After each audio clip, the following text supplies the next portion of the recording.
ونستغفره ونعوذ بالله من شرور أنفسنا ومن سيئات أعمالنا من يهده الله فلا مضل له ومن يضلله فلا هادي له ونشهد أن لا إله إلا الله وحده لا شريك له ونشهد أن سيدنا وحبيبنا ومولانا محمد صلى الله تعالى عليه وسلم أعوذ بالله من الشيطان الرجيم بسم الله الرحمن الرحيم وعباد الرحمن الذين يمشون على الأرض هونا وإذا خاطبهم الجاهلون قالوا سلاما آمنت بالله صدق الله مولانا العظيم. میرا محترم بھائیوں، بزرگوں اور دوستوں، عباد الرحمن کا ایک مختصر تعارف یعنی اللہ رحمان کے بندے، پچھلے جمعے اس پر مختصراً بات ہوئی کہ قرآن پاک میں 3-4 مواقع ایسے ہیں کہ جہاں مختصراً ہمیں بتا دیا گیا ہے کہ کس قسم کے بندے اللہ کے خاص بندے ہیں، رحمان کے خاص بندے ہیں، جن کو ہم اللہ کے ولی، اللہ کے دوست، نیک صالح اور کامیاب بندے جن کو ہم کہہ سکتے ہیں. تو ان بندوں کا تعارف 3-4 مقامات پر ہوا ہے. ایک یہ عباد الرحمن کے عنوان سے سورہ فرقان کے آخری حصے میں ہوا ہے. تو مختصر تعارف اس کا پچھلے جمعے آ گیا تھا، اور اس میں یہ بھی گزارش کی تھی کہ انشاءاللہ آئندہ کوشش ہوگی کہ ان میں سے ایک پر بات ہو، کہ ان میں سے ایک پر پھر بات ہو. تو سب سے پہلی صفت کہ ان کامیاب بندوں کی، رحمان کے ان بندوں کی، اللہ والوں کی، جو کامیاب ہو کر اس دنیا سے جائیں گے اللہ کے سامنے، ان کی سب سے پہلی صفت جو بیان کی، وَعِبَادُ الرَّحْمَنِ الَّذِينَ يَمْشُونَ عَلَى الْأَرْضِ هَوْنًا، یعنی یہ زمین پر چلتے ہیں تو اکڑ کر، اترا کر نہیں چلتے. یہاں جو صفت بیان کی ہے وہ تواضع کی ہے، جس کو ہم عاجزی، انکساری، تواضع یعنی تکبر کے مقابلے میں جو صفت ہے وہ بیان کی ہے. اور یہ بہت عظیم صفت ہے، ایک بہت بڑی صفت ہے یہ. اس لیے ان آیات میں نماز، روزہ، حج، زکوٰۃ جیسے اہم عبادتوں سے پہلے جو صفت بیان کی ہے وہ تواضع کی صفت بیان کی ہے، عاجزی، انکساری. یہ صفت جس کے اندر پیدا ہوگی تو یقیناً وہ اللہ کا ولی کہلائے گا. انسان جو بنا ہے تو یہ جسم اور روح ان 2 چیزوں سے مل کر بنا ہے. ان انسان کا ایک باڈی ہے، سر سے لے کر پیر تک، سر ہے، دھڑ ہے، اور یہ پورا جسم ہے. ایک تو یہ جسم ہے، ایک اس جسم کے ساتھ روح اس میں داخل ہوتی ہے. جب روح اور جسم ملتے ہیں تو ہم کہتے ہیں یہ انسان ہے، چلتا پھرتا انسان ہے. روح ہی ختم کر دی جائے تو اس وقت اس کو ہم یہ انسان نہیں کہتے بلکہ انسان کی لاش کہتے ہیں، انسان کا جنازہ کہتے ہیں اس کو. تو روح اور جسم یہ مل کر جب ملتے ہیں تو اس سے انسان بنتا ہے، مجموعہ ہے یہ. تو روح، جسم، یہ دونوں صحت مند بھی ہوتے ہیں، یہ دونوں بیمار بھی ہوتے ہیں. جسم کی بیماری سب کو پتہ ہے، آنکھ، کان، ناک، کہیں بھی کوئی درد ہو، تکلیف ہو تو اس کا علاج کروایا جاتا ہے، ڈاکٹر کے پاس جاتے ہیں، ہاسپٹل چلے جاتے ہیں. لیکن اس کے ساتھ ساتھ انسان کی روحانی بیماریاں ہیں، وہ روح بھی بیمار ہوتی ہے، وہ روح بھی صحت مند ہوتی ہے. اس کی طرف لوگوں کی توجہ بہت کم ہے. حالانکہ انبیاء علیہم السلام کی بعثت جو ہوئی ہے وہ ان روحانی بیماریوں سے پاک کرانے کے لیے ہوئی ہے. روحانی بیماریاں اور روحانی صحت. روحانی صحت یہ ہے کہ اس میں تواضع ہو، یہ روح کی بیماری ہے، یہ روح کی صحت ہے. اس میں صبر ہو، اس میں شکر ہو، اور بہت ساری ایسی چیزیں ہیں کہ جن کا علاج کرایا جاتا ہے اور اس اندر اس کے تزکیہ کیا جاتا ہے. انبیاء علیہ والسلام کی بعثت اسی لیے ہوئی. اور نبی پاک صلی اللہ علیہ وسلم نے ارشاد بھی فرمایا کہ الا ان فی الجسد لمضغہ اذا صلحت صلح الجسد کلہ واذا فسدت فسد الجسد کلہ الا وہی القلب الا وہی القلب الا وہی القلب. نبی علیہ الصلوۃ والسلام نے فرمایا کہ انسان کے جسم میں ایک لوتھڑا ہے، ایک خون کا ٹکڑا ہے، ایک گوشت کا ٹکڑا ہے. اگر وہ ٹھیک ہو جائے تو پورا جسم ٹھیک ہو جاتا ہے، وہ خراب ہو جائے تو پورا جسم خراب ہو جاتا ہے. وہ کیا ہے؟ حضور صلی اللہ علیہ وسلم نے تاکیداً فرمایا کہ وہ دل ہے، وہ دل ہے، وہ دل ہے. تو یہ روحانی بیماریاں جس کو ہم کہتے ہیں، دل کی وہ روحانی بیماریاں. دل کی جسمانی بیماری بھی ہوتی ہے. دل کی جسمانی بیماری ہو تو ہارٹ اٹیک ہو جاتا ہے، بلڈ پریشر کا مسئلہ ہو جاتا ہے، مختلف قسم کے امراض لاحق ہوتے ہیں. یہ ٹھیک ہو تو بدن ٹھیک چلتا ہے. لیکن ایک روحانی طور پر بھی دل خراب ہو تو پھر اعمال سارے خراب نکل آتے ہیں. دل ٹھیک ہو تو اعمال سارے درست نکل آتے ہیں. انبیاء علیہم السلام کی محنت کا میدان اس دل کی کیفیات اور یہ دل تھا، اس دل کے اوپر وہ محنت کرتے. تو یہ دل بیمار ہو تو اس میں تکبر، غرور، حسد، بغض، یہ ساری چیزیں اس میں پھر اندر آ جاتی ہیں. جب یہ صاف ہو جاتا ہے تو پھر اعمال اس کے درست نکل آتے ہیں. تو جیسے جسم کے ڈاکٹر ہوتے ہیں، اس کے بھی ڈاکٹر ہوتے ہیں. یا ایھا الذین آمنوا اتقوا اللہ وکونوا مع الصادقین. اے لوگوں تقوی اختیار کرو. یہ تقوی روحانی عمل ہے. تقوی آ جائے گا تو سارے اعمال ٹھیک ہو جائیں گے. اور اس کا علاج بتا دیا کہ صادقین کے ساتھ اٹھنا بیٹھنا رکھو، نیک اور صالح اللہ کے ولیوں کے ساتھ اٹھنا بیٹھنا رکھو، تو یہ دل بھی انسان کا ٹھیک ہو جاتا ہے. ان صفات میں، روحانی صفات میں جو سب سے پہلی صفت ان آیات میں ذکر کی گئی وہ کون سی ہے؟ تواضع، جس کو ہم عام الفاظ میں عاجزی، انکساری، ان الفاظ سے اس کو یاد کرتے ہیں. اور اس کے بارے میں نبی پاک صلی اللہ علیہ وسلم نے بھی فرمایا کہ من تواضع للہ رفعہ اللہ. جس نے اللہ کے لیے تواضع اختیار کیا، عاجزی اختیار کی، انکساری اختیار کی، اللہ اس کو بلندیوں تک لے جاتا ہے، وہ بلندیوں کی طرف چلا جاتا ہے. یہ تواضع ہے کیا؟ عاجزی اور انکساری کیا چیز ہے؟ انسان جب اپنی حقیقت پر غور کرتا ہے کہ میں کیا ہوں، کہاں سے آیا ہوں اور کہاں جانا ہے. ایک گندے قطرے سے اس کی تخلیق کی ابتدا ہوتی ہے.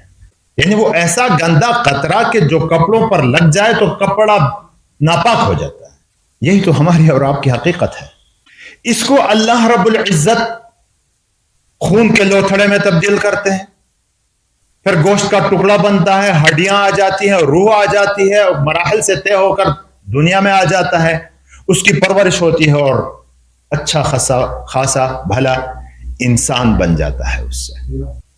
اور یہ انسان ایسا ہے کہ اپنی مرضی سے جی مر نہیں سکتا. موت بھی کسی اور کے ہاتھ میں ہے. جب چاہے جو ٹائم اس کا مقرر ہے اس وقت اس کو اٹھا کے لے جاتا ہے. یہ اس کا انجام ہے انسان کا. جب اس حقیقت کو آدمی سمجھتا ہے تو پھر تکبر کس بات کا، غرور کس بات کا؟ کہ جب میری حقیقت ہی ایسی ہے اور میرا کچھ بھی نہیں ہے، جو کچھ دیا ہے مجھے، میرے اندر جو صلاحیتیں ہیں، دولت ہے، صحت ہے، علم ہے، جو کچھ بھی ملا ہے، تو یہ میرے کمال کی وجہ سے نہیں ہے، یہ کسی کی عطا ہے، اس نے دیا ہے تو مجھے ملا ہے. اور جب چاہے وہ چھین بھی لیتا ہے، جب چاہے وہ چھین بھی لیتا ہے. صحت ہے تو اس پر کیسے غرور کرے آدمی میری صحت اچھی ہے.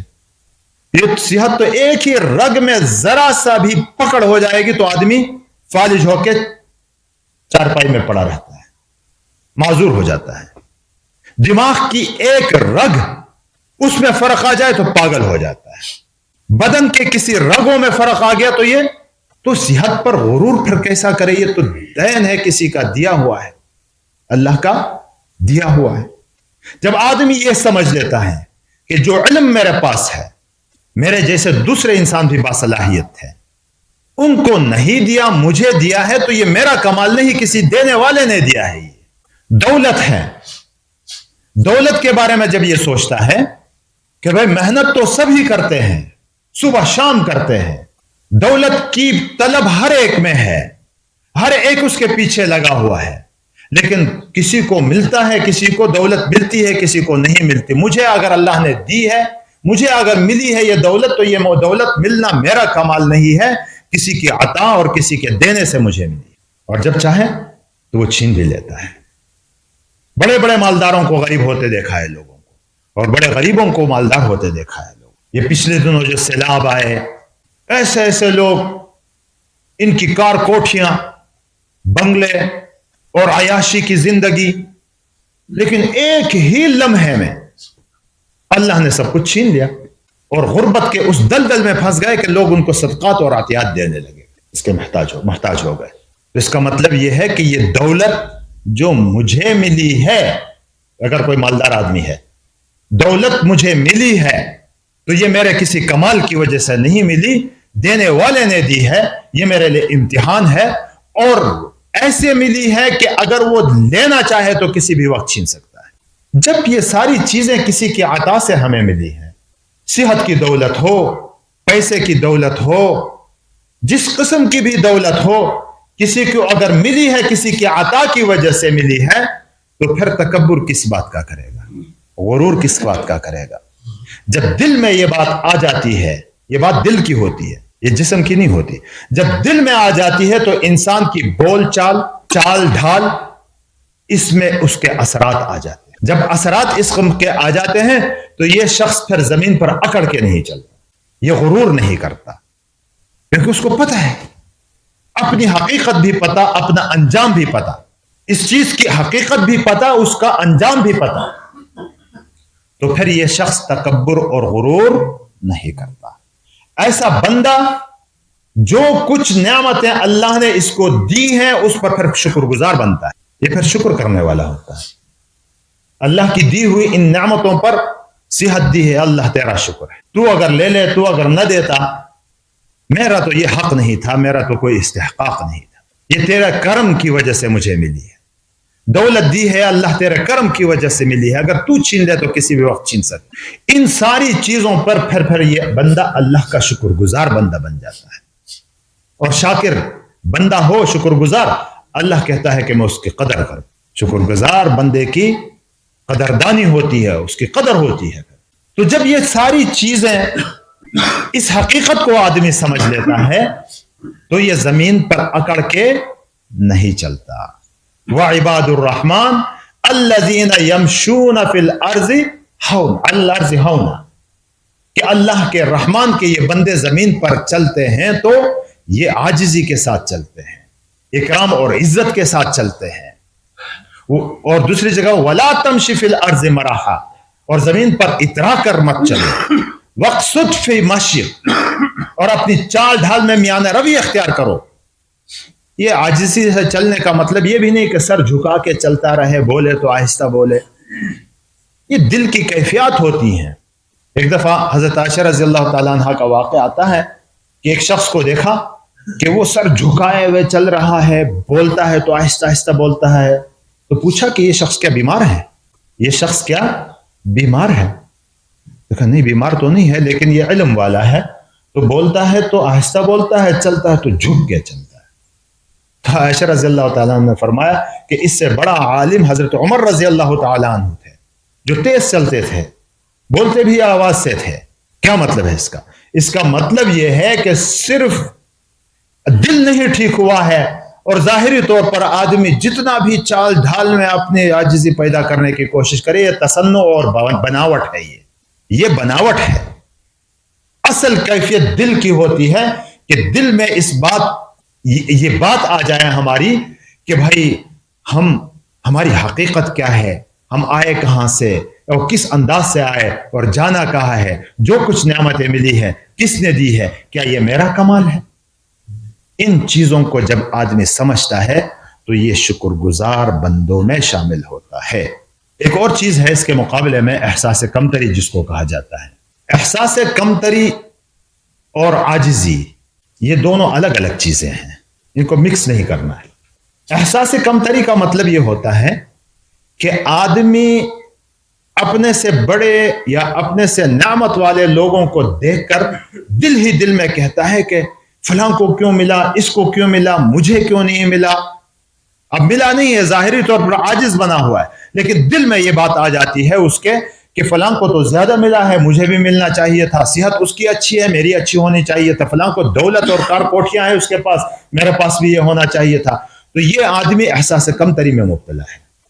جو بندہ عاجزی اختیار کرتا ہے تو احساس کمتری میں نہیں ہوتا، وہ جتنی نعمتیں بھی ملی ہیں اس پر اللہ کا شکر ادا کرتا۔ اور یہ عاجزی یہ احساس کمتری والا بندہ اللہ کی دی ہوئی نعمتوں کا شکوے کا شکایتیں کرتا ہے، یہ شکایت کرتا ہے اللہ سے کہ میں بھی مستحق تھا، مجھے نہیں دیا اور اس کو دے دیا۔ شکایت کرنے والا بندہ متکبر ہوتا ہے کہ اپنے آپ کو بہت کچھ سمجھتا ہے لیکن دیا نہیں ہے اللہ نے، تو اللہ کی دین پر وہ شکوے شکایتیں کرنے لگتا ہے۔ تو احساس کمتری الگ چیز ہے، عاجزی الگ چیز ہے۔ عاجز بندہ جو نعمتیں اس کو ملی ہوئی ہیں ان کو دیکھ کر اللہ کا شکر کرتا ہے، جو نہیں ملی ہے تو اللہ کی طرف سے ہے۔ نبی علیہ الصلوۃ والسلام سے پیشکش کی گئی نا کہ احد کا پہاڑ تمہارے لیے سونے کا بنا دیا جائے، کیا فرمایا؟ اللہ میں تو یہ چاہتا ہوں کہ ایک دن بھوکا رہوں اور ایک دن پیٹ بھرا رہے میرا، جس دن بھوکا رہوں آپ سے مانگو، اور جس دن نہ ملے تو آپ سے مانگو، اور جس دن ملے تو میں ذرا شکر ادا کروں۔ وہی چیز نہیں ملی تو اللہ کی مرضی ہے، اللہ کی مرضی ہے۔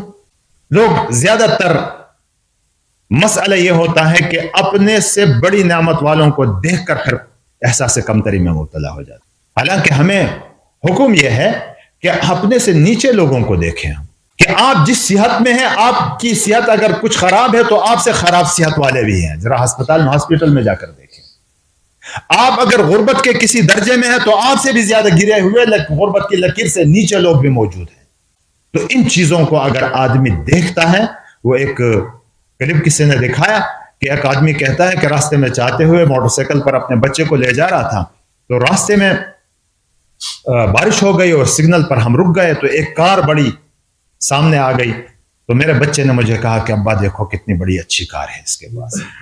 دل میں للچا کے اس نے کہا کہ تو اتفاق سے آگے جاتے گئے، کہیں جا کے وہ کار رکی تو میں بھی وہاں رک گیا۔ میں نے اس کار والے سے کہا کہ میرا بچہ آپ کی کار دیکھنا چاہتا ہے۔ تو کیوں؟ کہتا ہے اس کو بہت اچھی لگی ہے۔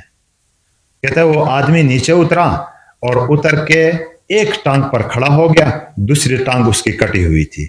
کہتا ہے بیٹا یہ کار اور نعمتیں ساری لے لو، یہ ٹانگ مجھے دے دو۔ وہ کن لوگوں میں، کن مصیبتوں میں لوگ پھنسے ہوئے ہیں۔ ذرا ہاسپٹل جا کے دیکھیں کیا حالات ہیں لوگوں کے، غربت میں پھنسے ہوئے تھر پار کر میں جا کر دیکھیں کیا حالات ہیں لوگوں کے۔ ہم احساس کمتری میں اب مبتلا ہو جاتے ہیں۔ یہ ڈپریشن اور یہ ٹینشن، یہ سارے احساس کمتری کے امراض ہیں۔ اپنے سے اوپر لوگوں کو دیکھتے ہیں اور یہ حقیقت نہیں دیکھتے کہ اس کے پاس بھی عارضی ہے، یہ ساری چیزیں، وہ بھی قبر میں چلا جائے گا۔ جس کے پاس کار کوٹھیاں ہیں، سب کچھ دولت ہے، پیسے ہیں، عیاشیاں ہیں، یہ چند دنوں کی چیزیں ہیں، ختم ہونے والی چیزیں ہیں، یہ مٹی میں ملنے والی چیزیں ہیں۔ جس کی بڑی بلڈنگ ہے وہ بھی مٹی بن جائے گی، جس کے پاس یہ ساری چیزیں مٹی سے بنی اور مٹی بن جائیں گی دوبارہ۔ ان چیزوں کی طرف للچائی ہوئی نظروں سے کبھی بھی نہیں دیکھنا ہے۔ اور یہ ہوگا کیسے؟ یہ صفات پیدا کیسے ہوں گی؟ ایک تو یہ ہے کہ ہم نیک اور اللہ کے ولی قسم کے لوگوں کے ساتھ ہمارا رشتہ ہو، ہمارا تعلق ہو، ہمارا اٹھنا بیٹھنا ہو، تو انسان کے اندر یہ کیفیات پیدا ہوتی ہیں۔ دوسرا جو ہمیں نبی پاک صلی اللہ علیہ وسلم نے دعائیں تلقین فرمائی ہیں، وہ دعائیں ہمیں آنی چاہیے، اپنی زبان میں وہ دعائیں کریں ہم۔ اللہم اجعلنی فی عینی صغیرا وفی اعین الناس کبیرا، اے اللہ مجھے اپنی نظروں میں، اپنی آنکھوں میں چھوٹا کر دے اور لوگوں کی آنکھوں میں مجھے بڑا کر دے۔ یعنی اپنے دل میں اپنے آپ کو بڑا نہ سمجھے، لیکن لوگ مجھے بڑا سمجھے، یہ اللہ سے مانگے۔ اللہم اعنی علی ذکرک و شکرک و حسن عبادتک، اللہ سے مانگے۔ اے اللہ، معاذ بن جبل رضی اللہ تعالیٰ عنہ کو سکھایا حضور صلی اللہ علیہ وسلم کہ اللہ میری مدد فرما، اپنے ذکر کے لیے کہ میں تجھے یاد رکھوں ہر وقت، وہ شکرک اور تیری نعمتوں پر میں تیرا شکر ادا کرتا رہوں، وہ حسن عبادتک اور بہترین عبادت گزار بن جاؤں۔ یہ دعائیں ہم اللہ سے کریں تو طریقہ کیا ہے کہ یہ تواضع کی کیفیت ہمارے اندر پیدا ہو، اور یہ بہت بڑی کیفیت ہے اور یہ عباد الرحمن کی بڑی صفت ہے۔ تواضع ہمارے اندر پیدا ہو تو اس کے لیے ہم سب سے پہلے اس چیز کا یہ خلاصہ میں بتا رہا ہوں آج کی ان تمام باتوں کا، کہ سب سے پہلے ہمارے دل میں یہ آئے کہ ہماری حقیقت کیا ہے، جانا کہاں ہے۔